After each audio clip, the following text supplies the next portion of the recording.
Et l'année 2024 a fait partie de l'histoire des années précédentes.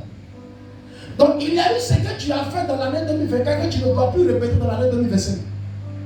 Il y a eu des conversions, des personnes qui sont converties en l'année 2024. Mais tu vas voir que ces personnes qui s'étaient converties en l'année 2024, ces personnes ont monté de la conversion en l'année 2025 et ces personnes deviendront les élus de Dieu en 2026. Pourquoi? Parce qu'il y avait un temps qui était bien donné et bien prédit. Qui comprend de quoi je parle? Une année que Dieu ne t'a pas donnée. Une année que le ciel t'a pas donnée. Et que toi-même, tu t'obstines à forcer les pas. Lorsque tu t'en vas, il faut mettre dans ta tête que Dieu, au contraire, ne va pas se fatiguer derrière toi pour te ramener. C'est pourquoi il y a des personnes qui emploient des voies. Ce n'est pas Dieu qui les a envoyés là-bas. Lorsqu'ils sont le diable ne fatigue pas ses attaques sur eux. Parce que le diable, lui, il attaque ceux qui sont dans la voie de Dieu. L'ennemi, il arrive à distraire ceux qui prennent la route de Dieu. Et comment le diable utilise les distractions pour nous égarer de la loi de Dieu? Voici des choses qu'il utilise. La première des choses, il utilise ce qu'on appelle l'impatience. La première des choses, l'ennemi utilise l'impatience. Pour des chrétiens qui sont impatients ne verront jamais la gloire de Dieu. Parce que la Bible nous dit, David même, pour être roi, il a entendu des années. Joseph, pour être à la table de Potiphar, de Pharaon, il a entendu des années. Abraham, pour avoir un premier fils avec sa femme, qui est Sarah Sarai, a attendu une année de 25 ans. Maintenant, toi, quel est le but de ta patience dans la présence de Dieu jusqu'à ce que tu perds patience? Qui comprend?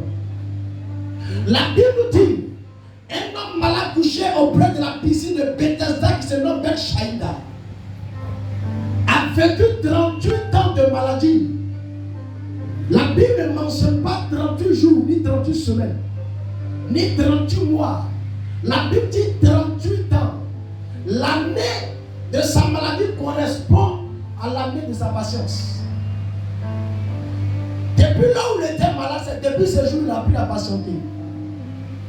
Parce que dès là où le problème t'arrive et que tu n'es pas dans le temps de Dieu et que tu te forces à violer la loi, aller chercher toi-même solution, au lieu de rapporter solution, tu vas apporter désolation. On ne peut pas aller à la compte de la volonté du Seigneur. Dis à quelqu'un auprès de toi, tu as besoin de comprendre ta saison ce soir. Amen. La saison de X ne serait pas la saison de Madame T. Dieu peut te dire, je te fais traverser ces épreuves pour prouver à ton adversaire que tu n'auras plus d'espoir. Je te fais traverser ces épreuves pour montrer à ceux qui se moquent de toi que lui, Dieu, il est Dieu de la dernière minute. Je te fais traverser ces problèmes pour montrer à ceux qui t'ont vu que le Dieu, il est le Dieu de la dernière minute. La Bible dit, il y avait un roi qu'on appelle Nebuchadnezzar. Il était un roi sanguinaire. Il a tué les Israélites. Et puis ils sont fous. Qu'est-ce qui va se passer? Il a réuni les Hébreux. Au son d'une trompette, tout le monde se procède devant lui. La Bible dit qu'il avait des Hébreux, 4 Hébreux. Le premier Hébreu s'appelle Daniel. Qui comprend? Le deuxième Hébreu, il s'appelle Abel, Enego, Shadrach et Meshach.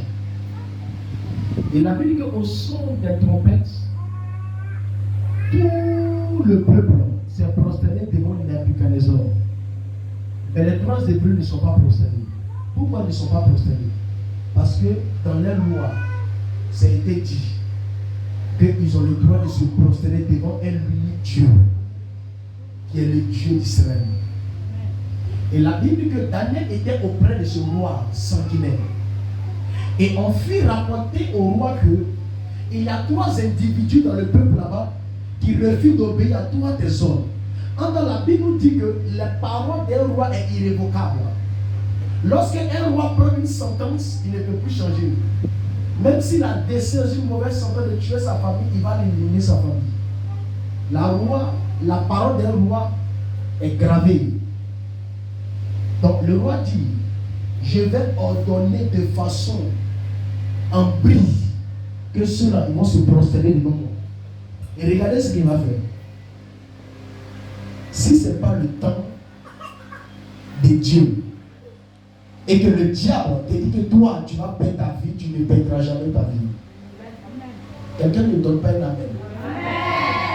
Si ce n'est pas le temps de Dieu, et que quelqu'un vient te faire croire que toi, tu vas mourir, ou soit ton commerce va tomber, ou soit, dis-lui, c'est toi qui parles. Mais celui qui m'a engendré n'a pas encore parlé. Il parlera lorsque il me donnera une confirmation. Donc toi, tes paroles sont agies fort dans mes oreilles. La Bible dit, le roi a pris Nébu, il a pris Shadrach, il a pris Abel, il a pris Négo, il a pris Meshach. Daniel est en train de supplier le roi, parce que ce sont ses frères. Il dit, roi, pas ça. Roi, pas ça. Il faut t'obéir. Le roi dit, moi je vais les tuer et on va voir si ton Dieu peut les délivrer. Dis à quelqu'un, nous avons un Dieu de défi. Encore plus fort. Moi j'aime que lorsqu'on dit qu'il n'y a plus de solution.